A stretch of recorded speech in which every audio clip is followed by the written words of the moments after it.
ദൈവത്തിന്റെ അതിപരിശുദ്ധ നാമം മഹത്വപ്പെടുമാറാവട്ടെ. ആവർത്തന പുസ്തകം 31 അധ്യായം 6 വാക്യം. ബലവും ധൈര്യമുള്ളവരായിരിപ്പിൻ, അവരെ പേടിക്കരുത്, ഭ്രമിക്കുകയുമരുത്. നിന്റെ ദൈവമായ യഹോവ തന്നെ നിന്നോടുകൂടെ പോരുന്നു. അവൻ നിന്നെ കൈവിടുകയില്ല, ഉപേക്ഷിക്കുകയുമില്ല. നമ്മെ തകർക്കുവാനായി ശത്രു സൈന്യം എത്ര തന്നെ കൂടി വന്നാലും അവരെയൊന്നും കണ്ട് ഭയപ്പെടേണ്ട ആവശ്യമില്ല എന്നാണ് ദൈവം നമ്മെ ഓർമ്മിപ്പിക്കുന്നത്. കാരണം നമ്മോടുകൂടെ സഞ്ചരിക്കുന്നത് സർവ്വസൈന്യത്തിന്റെയും അധിപനായിരിക്കുന്ന ദൈവം തന്നെയാണ്.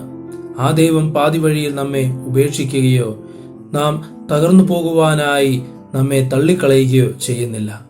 നമുക്ക് ബലം നൽകി നമ്മെ അനുഗ്രഹിക്കുന്ന ദൈവം നമ്മോടുകൂടെ തന്നെയുണ്ട്.